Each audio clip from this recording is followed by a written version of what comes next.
ভারতীয়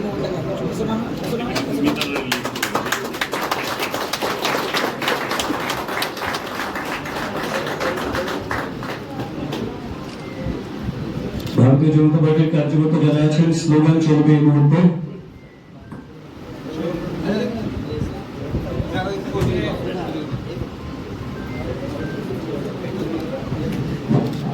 ভারতীয় জনতা পার্টির নেতা কর্মীদের স্বাগতম, ভারতীয় জনতা পার্টির নেতা কর্মীদের স্বাগতম।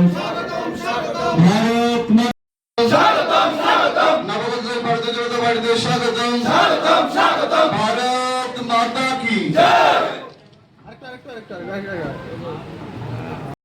বন্দে মাতরম, বন্দে মাতরম, বন্দে নবগঠিত স্বাগতম, ভারত মাতা কি জয়, ভারত মাতা কি জয়।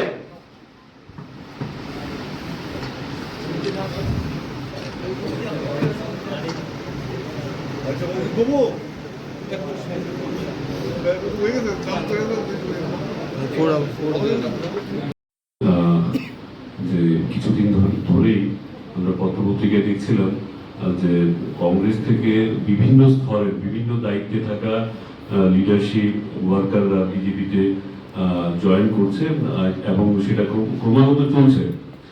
সেই ধারায় আজকে এনএসইউ এর পুরো যে স্টেট ইউনিট সম্রাট রায়ের নেতৃত্বে এতদিন তারা যুব আন্দোলন চালিয়ে গেছিলেন রাজ্যে, সেই সম্রাট রায়ও কংগ্রেস থেকে বীতশ্রদ্ধ হয়ে, কারণ কাজ করার সুযোগ নেই, গণতন্ত্র নেই, একাধারে একটা ডিক্টেটোরিয়াল মাইন্ডসেট নিয়ে ওরা কাজ করে, আপনারা জানেন।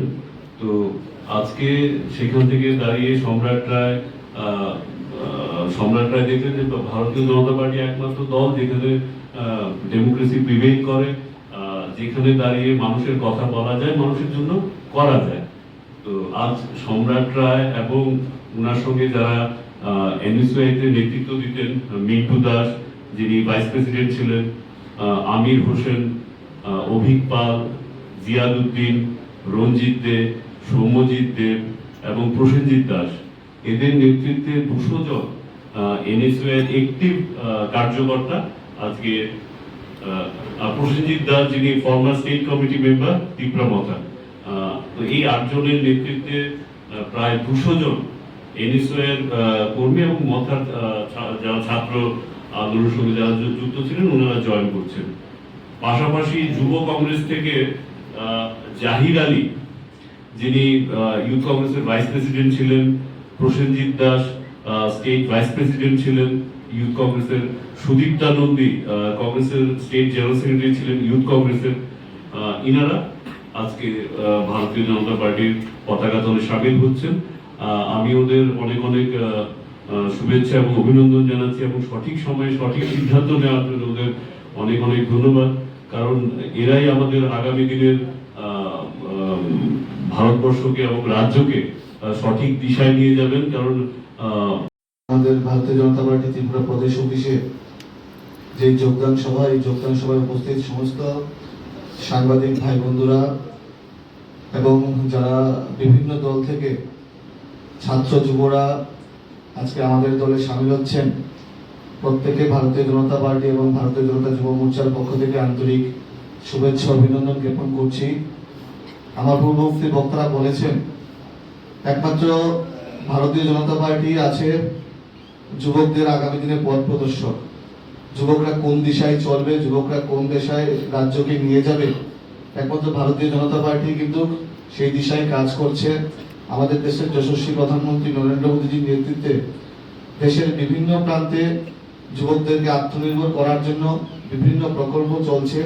তো আজকে এনএসইউ যুব কংগ্রেস এবং তীব্রামথার ছাত্র সংগঠন থেকে যারা যারা আমাদের দলে আসছেন, ওনারা সবাই মোদীজিকে সামনে রেখে, মোদীজির কর্মকাণ্ডের উপর ওনারা বিশ্বাস রেখে আজকে ভারতীয় জনতা পার্টির পতাকা তলে সামিল হবে।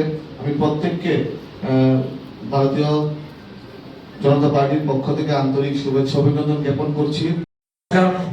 ইলেকট্রনিক মিডিয়া, প্রিন্ট মিডিয়া সকলকে আমার ব্যক্তিগত পক্ষ থেকে অভিনন্দন জানাচ্ছি। এবং আমি আপনারা জানেন যে সারা ত্রিপুরায় এনএসইউ থেকে শুরু করে যুব কংগ্রেস এবং বিভিন্ন আমি যেভাবে লড়াই করেছি এটা আমার বলার কিছু নেই। এখানের মধ্যে শুধু একটা গ্রুপিজম চলছে, আর ওই দুইটা আছে, এখানে কি আছে, ওই বর্মন এন্ড কোম্পানি, ওনারাই থাকবেন, আর কেউ থাকবেন না আজকে থেকে। এবং বিশেষ করে আমি ধন্যবাদ জানাচ্ছি অমিত রক্ষিত দাদাকে, যিনি আমাকে সবসময় সহযোগিতা করেন রাজনীতিকের বাইরে। এখানে সুশান্ত দা আছেন, সুশান্ত দাও আমাকে ছোট ভাই, আমার বড় ভাই আছে। আমি বলবো সুশান্ত দা আমাকে যেভাবে আমাকে দায়িত্ব দেবে, আমি একজন কার্যকর্তা হয়ে আমি আগামী দিনে যুব মোর্চা হয়ে ছাত্রদের যুবদের স্বার্থে যে কোনো জায়গায় যে কোনো সমস্যা, আমার কোনো পদত্যাগের দরকার নেই, আমি ছাত্রদের হয়ে যুবদের হয়ে আমি লড়াইয়ে কাজ করব। ঠিক আছে? আরেকটা কথা বলছি, কংগ্রেস আর সিপিএম আজকে থেকে দেখবে শুরু হয়ে গেছে সারা ত্রিপুরায়, স্তব্ধ হয়ে যাবে। ওনারাই থাকবেন কমিউনিস্ট আর সিপিএম আর এই যে কংগ্রেস, ওই সুদীপ বর্মন আর ওই আশিস শাহ, আর ওনারাই কংগ্রেস ভবনে বসে থাকবেন, আর কিছু জায়গায় যেতে পারবেন না। পোস্ট অফিস চৌমুহনী থেকে বেরিয়ে সিটি সেন্টার আসতে পারবেন না, আপনাদের বলে দিচ্ছি। লোক নেই, কর্মী নেই, কিছু নেই, 4 জন আর 5 জন বসে থাকবেন। ঠিক আছে? ধন্যবাদ।